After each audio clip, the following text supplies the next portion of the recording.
Asmat Gurubhyo Namaha, Asmat Paramagurubhyo Namaha, Asmat Sarvagurubhyo Namaha, Shri Lakshmi Nrsimha Parabrahmane Namaha, Shri Krishna Parabrahmane Namaha, Shri Lakshmi Hayavadana Parabrahmane Namaha, Sarvam Shri Krishna Arpanamastu. I'm very sorry that we could not do classes for the last 2 sessions, I guess. And one more additional apologies. I wanted to organize this lecture in a different way, but the amount of information to be said before we get into Shankara Bhashya, 3rd chapter, it's quite complicated. The subject is quite complicated. I wanted to give you an overview of the whole idea of Bhakti Yoga, Brahma Vidya, and the necessary information for that, and why the difference, like what exactly Jnana and Moksha means. All these things come even before we address the 3rd chapter. For a long time, I had not addressed a very fundamental aspect of Shankara Bhashya, that is Jnana-Karma-Samuccaya-Vada. That is, he does not accept, Shankaracharya does not accept the combined work of Jnana and Karma. That is, the Karma Yoga and Jnana Yoga as something combined, which can be done alternately, together, by the same kind of aspirant, is not accepted by Shankaracharya. This is a very serious issue, and his introduction to Bhagavad Gita, even for the first chapter itself, there's a deep introduction on Jnana-Karma-Samuccaya-Vada and his attack on previous views on such subjects. But I wanted to provide an introduction from Vedanta Deshika's views as to how this should be viewed. This is a very good introduction. Unfortunately, time today is not sufficient to cover the whole introduction. What I will do is I'll just give an introductory view of that in this class for a few minutes, maybe 30, 40 minutes. And this gets a little complicated, and I want you folks to really think about questions. As there are so many questions which can come. First of all, the very fact comes up saying that, look, why are we even considering other Bhashya, Shankara Bhashya, Madhva Bhashya, and all that becomes very complicated? Just dump. Don't even consider them. And in fact, all other Sri Vaishnava teachers, I don't want to consider myself as teacher at all, sorry. We're all studying this together. Our acharyas from the Sri Vaishnava tradition may not really look deeper into Shankara Bhashya or Madhva Bhashya, saying that was handled earlier by Vedanta Deshika, that's not the path we are going to accept. So we just want to follow what Ramanuja.org said, and there ends the matter. So that may be the view.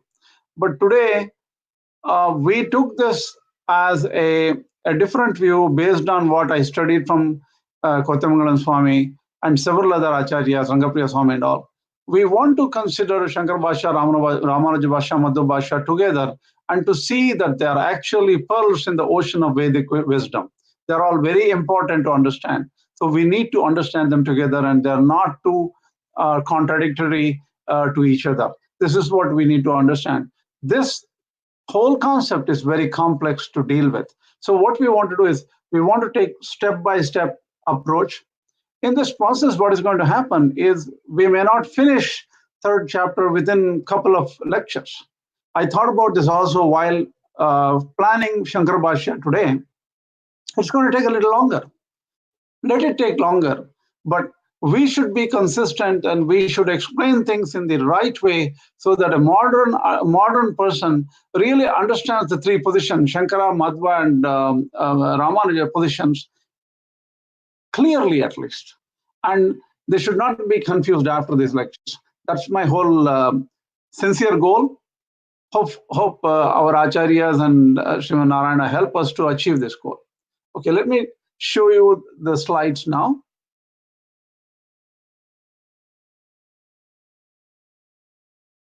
Share screen. I do a share screen and the whole screen share. And now I'm going to start the lecture 24. Now, Can you see these slides? At least let me know on Telegram channel or something that if you can see these slides, please let me know.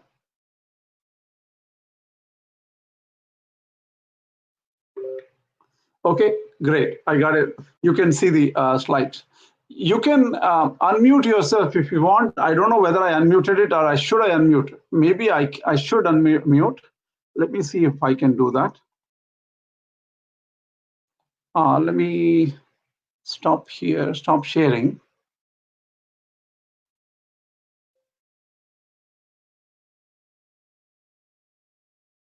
Okay, not added to the stream here. I can add. I can. So will that be sufficient? Yes, now I am added. Is it okay now? Yes. Okay, now let me continue then. Some people said that if I add you to the stream, they cannot see the whole screen. Is it true? When you are talking, yes, they can't see the whole screen, but you can see the whole presentation. They can see the whole presentation, right? Yes. Okay, let me share the presentation now and let's see what happens.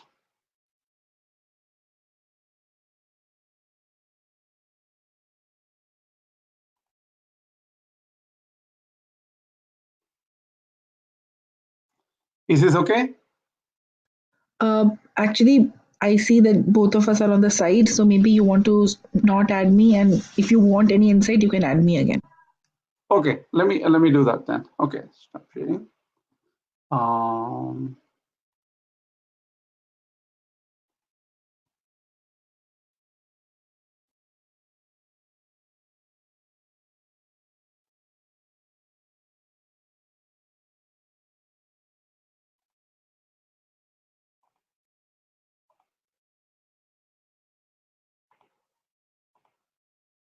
So you can indicate to me via Telegram channel if it's okay, right?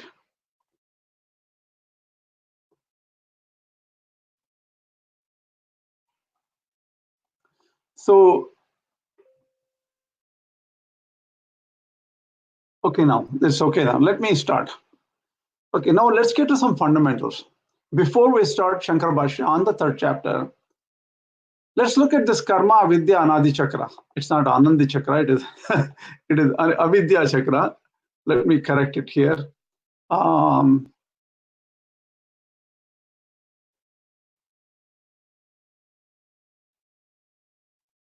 Okay, karma, avidya, anadi chakra is endless, right? Suppose it's endless. How can that? Why is it endless? Because karma will cause avidya, and karma will cause avidya will cause more karma. So the karma and avidya work together to really destroy everything, and eventually there is no getting out of samsara. How can one get out of samsara from the bondage of cycle of births and deaths? This is a question. So even though avidya, raga, dvesha exist to continue, that means there is avidya, there is some ajnana is here, and because of that we have raga and dvesha. Raga means attachment, dvesha means anger, raga is desire. So they continue to exist, but rarely after use of intelligence, after somebody says, okay, this is going to get me in trouble, I have to stay away from these issues. And if somebody does the right things based on the Shastras, good karmas, an intelligent person can become mumukshu or interested in moksha after a number of failures here and there, and the good grace of acharyas and Lord himself, we can win over this and eventually get interest in moksha. This is what we are now studying from Tattva Mukta Kalapa of Vedanta Deshika, who puts these ideas together in a very powerful way. That's why it's really good to study Tattva Mukta Kalapa. So this is a sort of a bridge or an overview material to come to the introduction for Shankara Bhashya, introduction of Shankara Bhashya. See, this is accepted by all systems of thought. That is, even though the karma and avidya seem to be an unbreakable chain, which causes eternal samsara to people, eternal bondage for people, there is a way out. Because eventually the infinite grace of Perumal can help us here and there by giving us an Acharya or giving us some good knowledge from within somehow, and make us interested in eternal release from this bondage and be interested in moksha. So the process of that is a person should get connected to good people, people who are intelligent, who want to get away from the samsara and to get release and reach Perumal, reach God. Such people should be the friends, instead of people who draw you away into the world and make you get stuck in the worldly life forever. So Satsanga is the key. In fact, that is why Sri Vedanta Deshika says in one of the shlokas, Satsangat bhava nispraha. I think whether it is Vedanta Deshika or not, I don't know. There is a wonderful shloka called Satsangat bhava nispraha. Gurumukhat Shrisham Prapadya Atmavan. This is what it says in one of the shlokas. It's a wonderful small shloka. Satsanga is absolutely necessary. Due to that, slowly the blessings of the Lord will pass through and a person will get emancipated and gets ready for moksha. Okay. There are some questions which arise. There are some systems of thought which accept a concept called Nitya Samsari. What a Nitya Samsari means is this particular or some set of souls are eternally bound to be only in samsara or in naraka.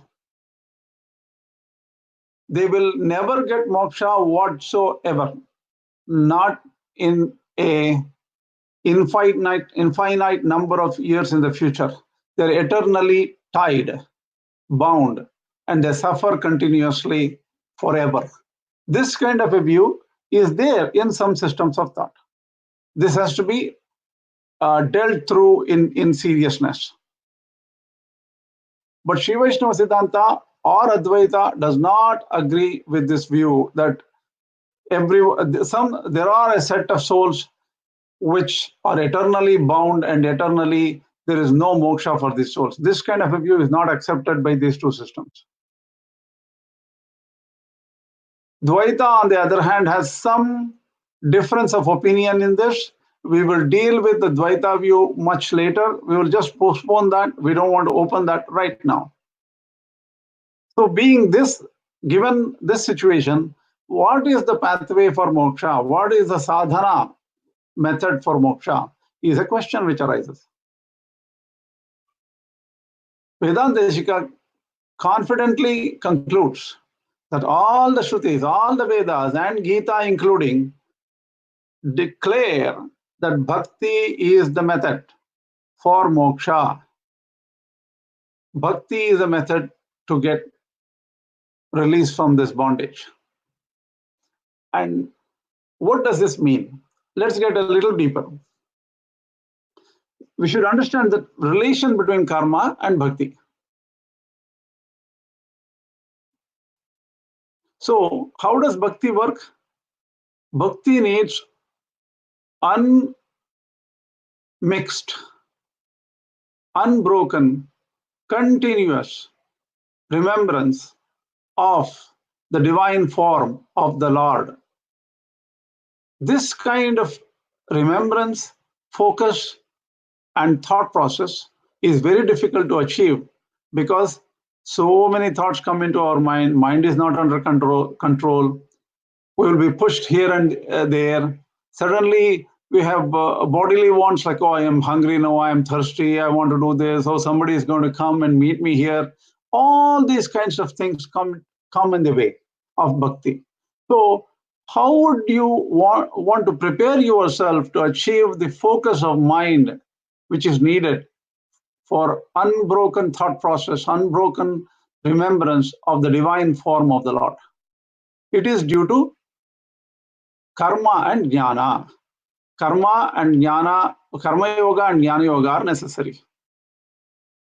Even for karma yoga and jnana yoga, varnashrama dharma is necessary. That means based on the varna, based on the guna of a person, based on the varna is Brahmana, Vaishya, Kshatriya varnas they are saying, but irrespective of these varnas are not body only birth-based varnas.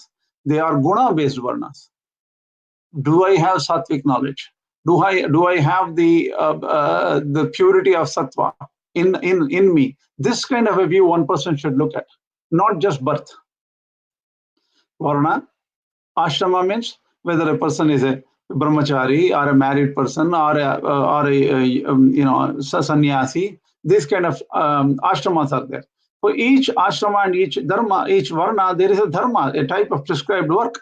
This has to be done without any interest in the fruits thereof, without amushmika aihika phalar, with interest in wealth or children or swarga, any kind of such goals.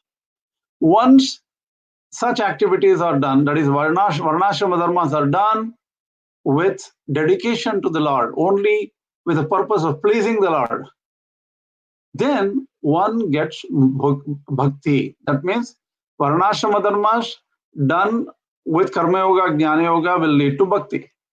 What is bhakti? Now we have to look at the Upanishadic view. Take Upanishad seriously and try to understand what does Upanishad say about bhakti. Upanishads and Vedas use different terms. Bhakti is used, jnana is used, dhyana is used, upasana or dhruva smriti, vedana. All these terms are used irrespective, without any giving us information about what exactly they may be. But what Vedanta Deshika says is Bhakti, Jnana, Dhyana, Upasana all indicate only Bhakti. They are synonyms of Bhakti and nothing else, because the fruit of all those activities end up in Bhakti only, end up in moksha only, and only Bhakti, the word Bhakti summarizes the meaning perfectly. Among Vedantins, though, Advaitins have a different view.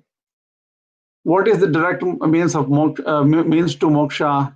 If one asks an Advaiti says it's jnana. But when Ramanuja.org, Vedanta Deshika and all, they conclude that it is bhakti. What do you call? It says bhakti rupa jnana or bhakti rupa pannam jnanam. That's what Ramanuja.org says. And they even call the word darshana is also used in a similar way. But one may say, if different terms are used like bhakti, jnana, dhyana, upasana, if they meant different things, do you mean to say that there are different levels of moksha, and that is why different terms were used like jnana, dhyana, upasana, which may mean different levels? Such a view is not accepted by Sri Vaishnavas, Vishishtadvaitins, and there cannot be different levels. It is said that swargas of different levels are possible due to different karmas. So yajnas of different kind will lead to different kinds of swargas. It is said, it seems. And the Vedantins say, because there are different levels of swarga, it cannot be a final goal. So this, if we accept different levels of moksha, the same rule will apply like how it applied to swargas, and that will not be a final goal at all. Hence, we have to accept that all these different terms refer to the same upasana or bhakti, which will lead to one goal, which is moksha. This is the view of Vedanta Deshika here.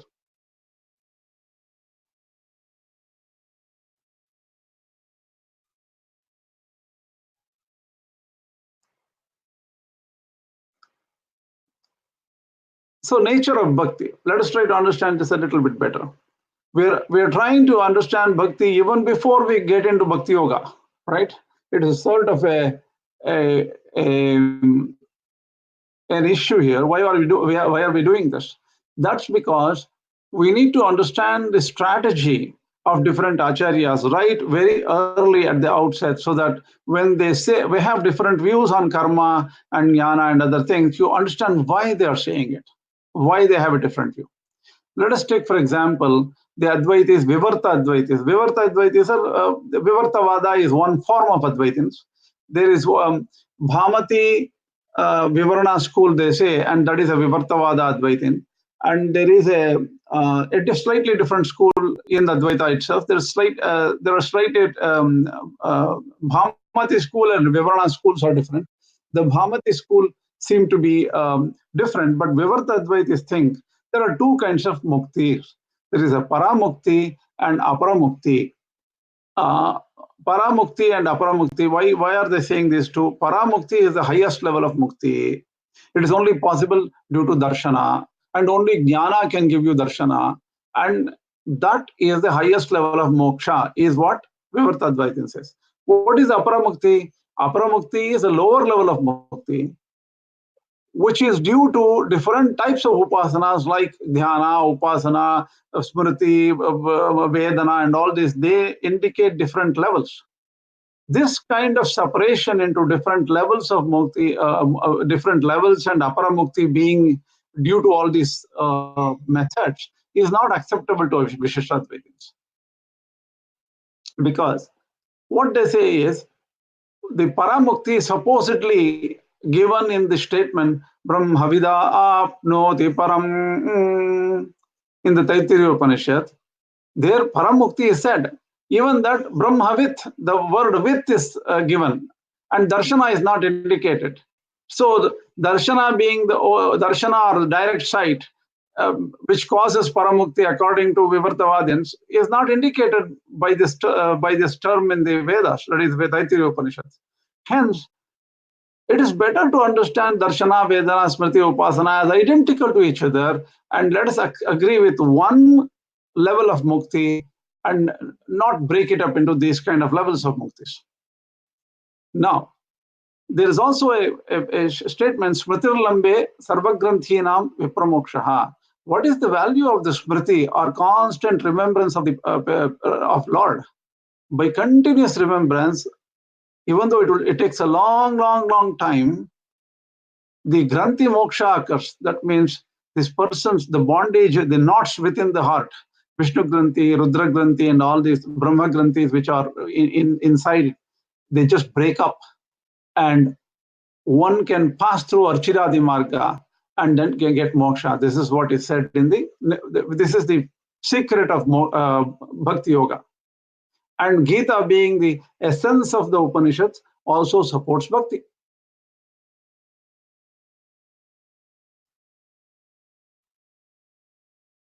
So this unbroken stream of remembrance of the Lord turns into actual sight of the Lord, that is darshana. This is experienced by meditators. Serious meditators can experience this upasana and get the view of the Lord. Sri Vedanta Deshika says that all the views of the different Upanishads and different Vidyas and this kind of a view of a common view of Bhakti as the pathway to moksha. Bhakti is very important. And Bhakti is a continuous practice done every day. Aharaha, aprayanate. That means till the body falls away, till death. This kind of practice should be done. And that is the way for Bhakti Yoga according to Sri Vedanta Deshika and Ramanuja.org.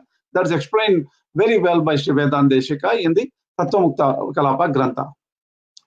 Then still a question comes up as, why would somebody have 32 Vidyas? Why not have one meditation and there ends the matter and one gets moksha at the end of meditation? And the meditation obviously needs to have a continuous stream of mind and remembrance, and that is not possible without a person doing Karma Yoga and Jnana Yoga, and that's all acceptable. Karma Yoga and Jnana Yoga are required. And we can say that Bhakti Yoga will finally end up in the actual sight of the Lord and attainment of the Lord who is the highest. But still, it doesn't explain why the Upanishads have to mention 32 Vidyas. Why not one or two? Max one. That's fine. But there are some reasons for it, and we need to understand them. Each of these vidyas, which could be Panchagni Vidya, Madhu Vidya, Pratardhana Vidya, Samvarga Vidya, there are so many, Nyasa Vidya, all these are there. But if you want to think about this, you have to think about it in a different way. In each Vidya, for example, Pratardhana Vidya, one has to, that person, Mam Upasva, Indra says to Pratardhana, that means meditate on the Antaryami of me. Meditate on me, that is Indra says. Antaryami of Indra is that Parabrahma. Meditate on the Parabrahma within Indra is what Pratardhana Vidya says. So similarly, there are different Vidyas. Each one has a different methodology. For example, Vaishvana Vidya, in that one has to meditate on the Lord like an Agni, pillar of Agni from the cosmic height of a single pillar in the cosmos as Agni.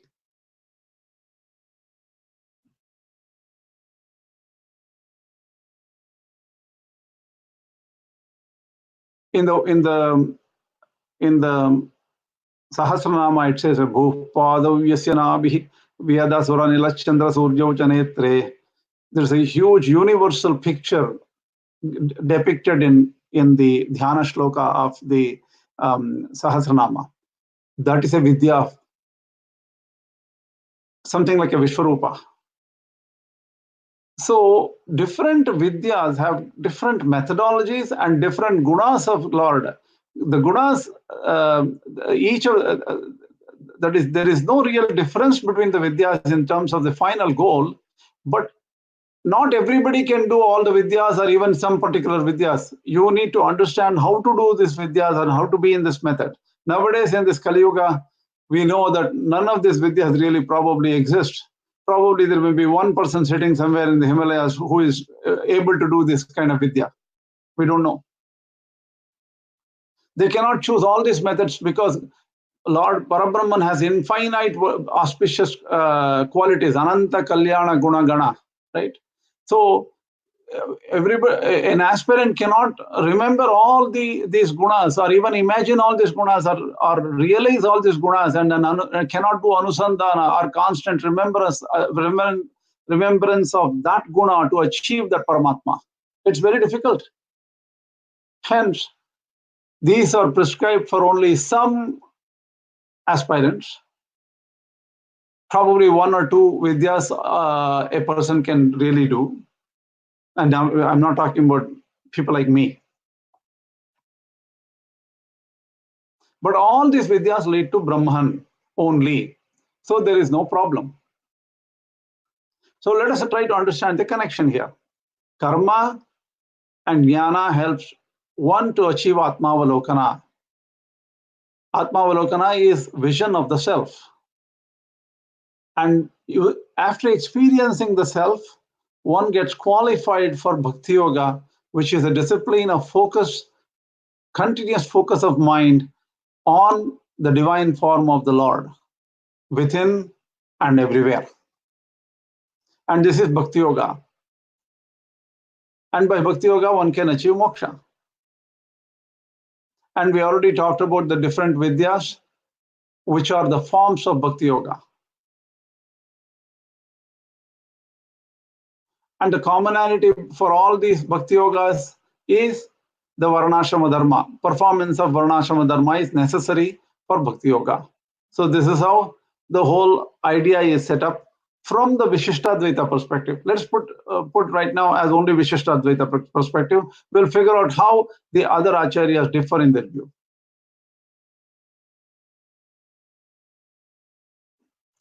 Now, what kind of upasanas exist? We need to understand this is a very important aspect. Finally, Brahma Vidyas are upasana on Brahman only, right? How do people realize Brahman? They can realize Brahman in different ways. Directly, some people may be able to visualize, realize, figure out Brahman and directly meditate on the form of Brahman himself. That's quite a task. Some people are unable to do that. What they do is they take a Chetana, Chetana is like a jiva or a soul, a very high level soul maybe, and use that soul to meditate on Brahman within. That is, they meditate on the Brahman who is the Antaryami of a particular Chetana or a soul. This could be like the Indra Pranadhikarana, where Indra's Antaryami is meditated by Pratardhana, or Indra asks Pratardhana, his disciple, to meditate on the Antaryami of his Antaryami. So it could be a form of meditation on the inner lord of another person. Okay. Or it could be a meditation on the Antaryami of matter of some kind, some matter or some murti or something of some kind, and Antaryami or the inner lord, that is the Parabrahman within that matter, is meditated upon. Why are they using secondary methods rather than directly on Brahman? Because they cannot realize Brahman. What is remembrance? One has to completely remember that Brahman continuously. If somebody has not even seen the Brahman, how do they remember what the Brahman is? Atma va are drashtavyah, shrotavyah, mantavyah, nididhyasitavyah. Atma va are drashtavyah means Atma here is Parabrahman, not the individual self. Atma is the highest level, that is Parabrahman. Drashtavyah means he has to be seen. That is why many acharyas say, oh, the drashtavya is the goal. That is the final goal. To see Parabrahman, one has to hear, that is, hear all the shastras, shrotavya, mantavya, contemplate on the meaning of the shastras, nididhyasitavya, do meditation on that Parabrahman based on all the Shruti Vakyas and the Purana Vakyas and the Smriti Vakyas.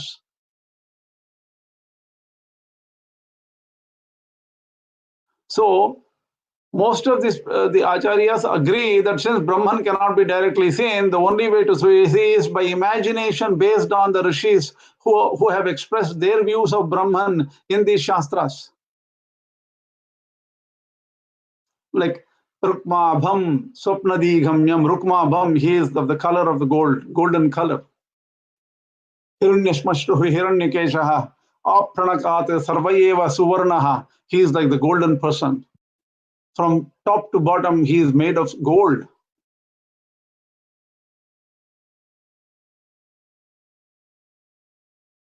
That's why many people get very attracted by gold, I think, more than the god.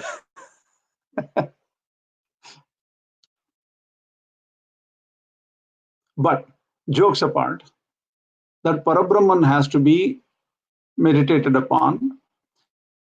And by this meditation, whether you meditate as Brahman directly or as the Antaryami of a Jiva or as an Antaryami of matter.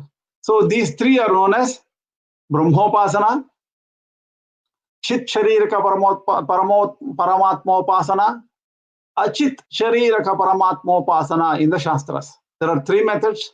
All are Brahmopasanas. These give an aspirant release from the fear of samsara and achievement of moksha. All these three methods will give him release from the granthi. They do granthi bhedana inside the archiradi marga within the body. That person will break through the granthis, the doubts, and goes to the orb of the sun, and from there goes to the Brahmaloka and achieves Brahman. Vaikuntha, they say, yes. But on the other hand, if anybody does kamya karmas, there are upasanas. In the upasana, there are different kind of upasana. There are kamya upasanas too. I will go into details of this a little bit because it's important for people to understand, to position themselves, to align their thoughts on the Karma Yoga, Jnana Yoga, Bhakti Yoga, Bhagavad Gita, because Bhagavad Gita is an essence, summary. Many of these details are hidden in the Upanishads. So we need to bring those details and implant them here to sort of get our reference structure so that we understand things better. So what happens to those upasanas which has got kamya in them? That means those which have kamya karmas as their goal. For example, if you meditate on Vayu That person will not have any fear of loss of children. That means they will have children. Something like that. There are so many upasanas based on some things which lead to which does not lead to moksha. That means they do not have release from this bondage, but they can get any other benefits. So we have to be careful of this upasana. And sometimes upasanas are, you can do Agni upasana or some other upasana which may not lead to moksha. So this is why many people are afraid of upasana, and obviously in a practical Sri Vaishnava sampradaya, they don't talk about bhakti yoga at all. But Bhagavad Gita is filled with bhakti yoga details. That is why we need to understand them. So here there is also a concept of Vidheya Jnana and Avidheya Jnana. What is the difference here? Vidheya Jnana means the methodology which can be prescribed for somebody to follow. Advaitis accept a concept called Avidheya Jnana, that means a methodology which cannot be prescribed. What is the difference? Vidheya Jnana means one has to practice every day, that means till a person's death. One has to practice every day to focus on the Lord every morning and evening, aharaha, with all these supporting works like karma yoga, bhakti yogas, karma yoga, jnana yogas. One has to sit down and practice constant meditation on the Lord. And this is upasana, and this is Vidheya Jnana. Vidheya Jnana means somebody said, okay, you have to practice meditation, and one can practice. What is Avidheya Jnana? What the Advaitans say is Jnanat Moksha. That means from Jnana one can get moksha. So once you get knowledge, you get moksha. Then what is obviously moksha from what?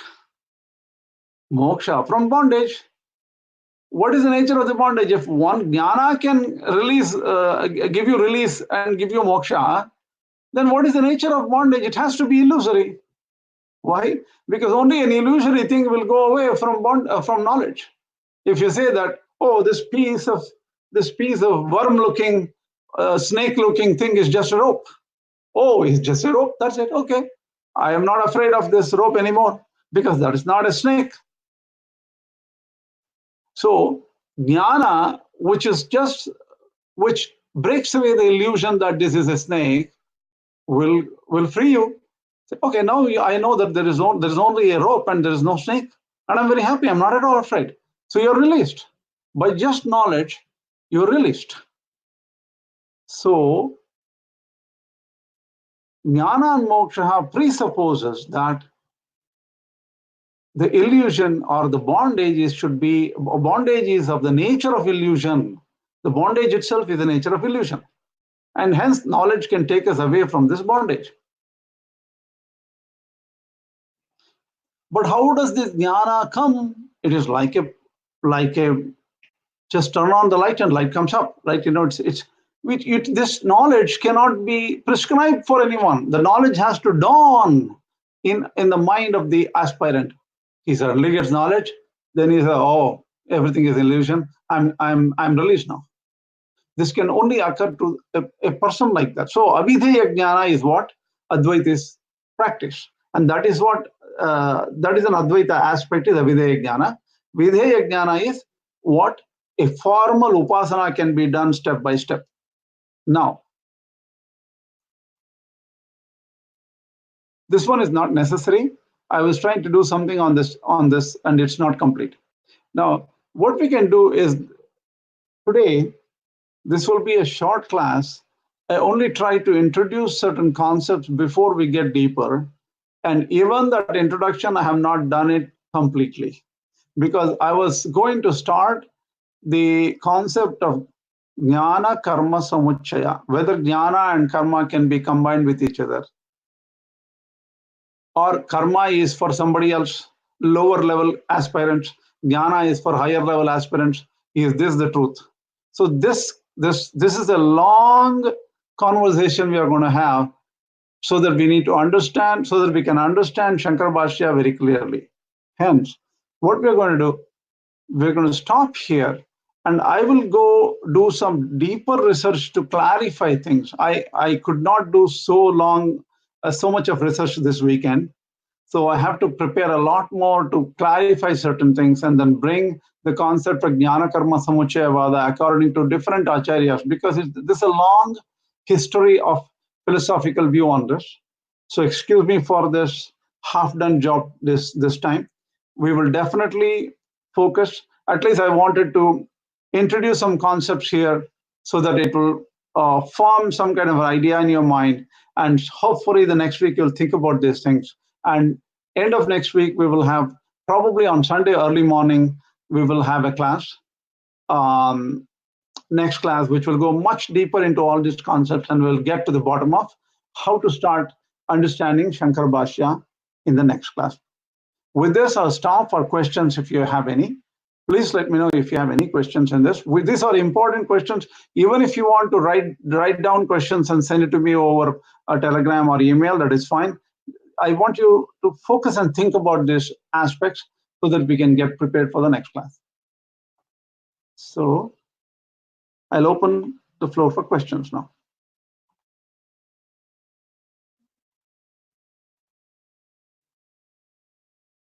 So any questions?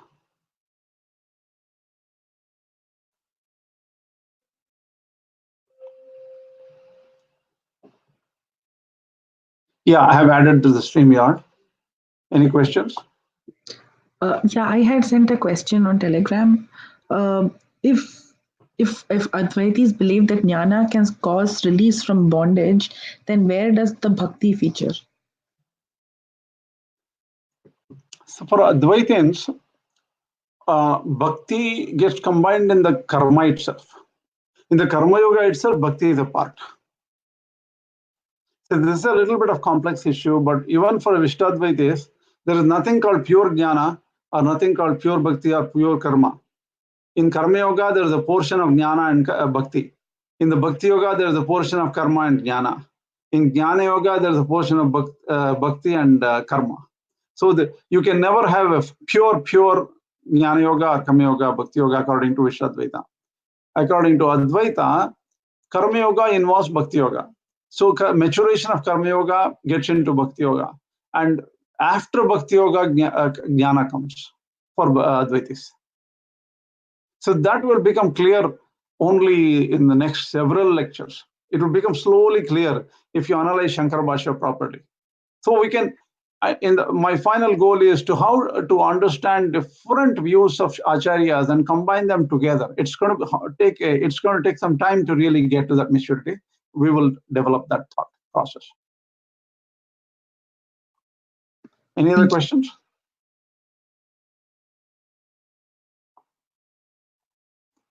So I have added Yoli also to the stream, and also Partha to the stream.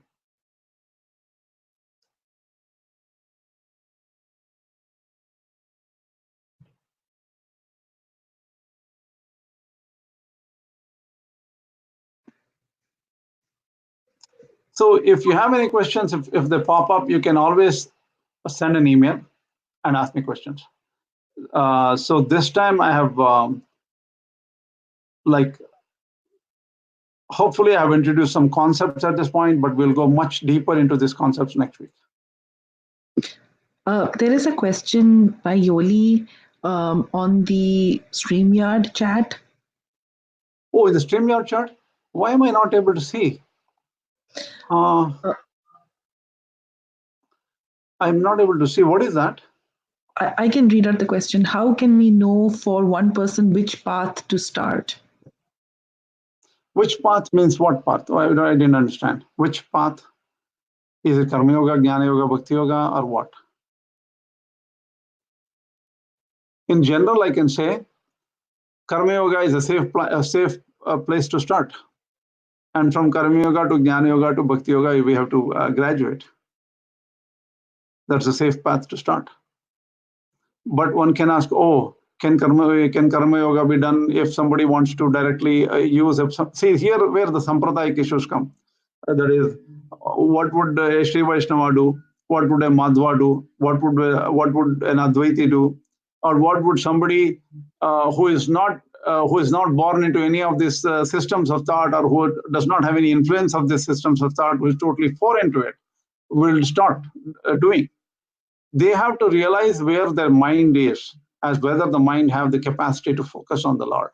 If they are at a very high level that they can focus on the Lord without any, and they are really devoted to it, and they don't have any other goals in life, then they can directly start Bhakti Yoga, if they are at that level. Or they have to go through, in general, people have to go through Karma Yoga, Jnana Yoga, and Bhakti Yoga. That's how the methodology is set up in the Shastras. That is natural based on the power and capacity of beings. For some reason, I'm not able to see the comments on the on the StreamYard. I can write a comment, but I cannot see the other people's comments here. I don't know why. There was actually one more question by Partha. It said we have to discuss Vidya versus Avidya a little bit more. Okay. What is Vidya and what is Avidya? We will take that in detail. See, the thing is, again, the views are different on Vidya. Avidya is Vidyetarat. That's what the Upanishad, Ishavasya Upanishad says, right? Ishavasya Upanishad, by the way, have got a wonderful few shlokas on Vidya and Avidya, and how combination of Vidya and Avidya, one can achieve the highest using a combination of Vidya and Avidya. Again, Shankara Bhashya for Ishavasya Upanishad and Ramanuja.org or the Ramanuja.org for Isha Upanishad are very different in nature. So why don't we discuss these in a very formal manner, in a methodic fashion, to understand how each school of thought understands Vidya and Avidya. Again, to give you an aspect, an overview, Advaita believes in the Krama-Mukti concept. The Krama-Mukti concept means one can start only in Karma Yoga. That is, 99% of the people are only prepared to do Karma Yoga. And they have to start with Karma Yoga. Then they have to mature and then go through Bhakti Yoga. And after the Bhakti Yoga, they will get Jnana Yoga. So if the moksha is of two forms. One is direct realization of self, Atma Anubhava, and Atma, the realization of Nirguna Brahman is the highest level of path in the Advaita. Then for the Karma Yogis, the highest one can achieve is Devata Upasana. That means they can only follow a particular Devata and attain that Devata. They will. So for them, they have to go through Krama Mukti, and eventually they can get Jnana. After the Devata Upasana and achieving the Devatas, they can get Jnana, and from the Jnana, they get Moksha. That is the Advaita view. In the Vishishtadvaita view, probably similar to Dvaita view in a way, Avidya is karma. Avidya is not Vidya. Karma itarat, Vidya itarat. Vidya itarat means other than Vidya is Avidya. So this Avidya includes karma. So it includes the Karma Yoga. It obviously Avidya includes any kind of karma. Even drinking is a karma, right? That is an Avidya. But in Avidya, Shastriya Avidya, Karma Yoga is there. Obviously, desire-oriented karmas will lead them to effects of karmas, and eventually they may get entangled here itself, or fall down into naraka or hell. But once if you do Nishkama Karma or Bhagavad Prityartham Karma, or dedicated to the Lord without any interest in goal, that will lead to Karma Yoga. That will lead to that will lead to Bhagavad Priti, or the Lord gets pleased. When He gets pleased, He will give you options and clues in life, or sends you a guru or the right company to slowly draw you towards Him and give perfection to you and moksha to you. So Vidya and Avidya should be understood in that general manner, but that will be explained in much more detail in the next few classes. Hope it is clear, at least as an overview. Yes, thank you. Oh, sorry, I meant Vidheya and Avidheya Jnana. Okay. So we will go through Vidheya Jnana and Avidheya Jnana in much more detail. Vidheya Jnana is one that is a methodology which is prescribable like a upasana, and Avidheya Jnana is just the realization which comes. A realization cannot be prescribed. Even Atmavare Drashtavyo Shotavyo Nididhyasitavya. Look at the word Nididhyasitavya. Dhyatum Icha Nididhyasa. That means you cannot prescribe the dhyana. Okay, you meditate on the Lord. This kind you cannot prescribe, because you can try to meditate on the Lord, because Lord is not easy to meditate. When your mind calms down, when your mind doesn't jump around to other objects while you are meditating, then automatically the upasana occurs, that is the dhyana occurs. But that cannot be prescribed. If somebody is unable to do something, how can you prescribe? Prescribing saying, oh, a person whose leg is broken, you say you have to walk 5 miles a day. What kind of prescription is that? He is unable to walk. Similarly, you cannot prescribe what is not possible, what is not under our control, like dhyana. That is why in general, dhyana cannot be prescribed. But there is a certain methodology which can be prescribed, which is upasana. So that is a Vidheya Jnana and Avidheya Jnana are two different things. We will come to details of Vidheya Jnana and Avidheya Jnana much more seriously. I wanted to introduce only concepts today. Even that took about almost like 15 minutes now, just to get some concepts across. These concepts have to be deeply understood, because otherwise, without this understanding, very clear understanding, is not possible. And that is why I started taking information from Tattvamukta Kalapa, where information is much more clearly written. I will go deeper into those shlokas of Tattvamukta Kalapa very shortly. In the next class, we will go into much deeper aspects. Is that okay?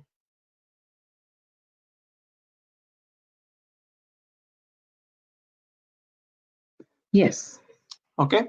Then we'll stop this class now with a prayer, and we'll get back next week. Namaskaram. Asmat Gurubhyo Namaha. Asmat Parama Gurubhyo Namaha. Asmat Sarva Gurubhyo Namaha. Shri Lakshmi Nrsimha Parabrahmane Namaha. Shri Krishna Parabrahmane Namaha. Shri Lakshmi Hayavadana Parabrahmane Namaha. Sarvam Shri Krishna Arpanamastu.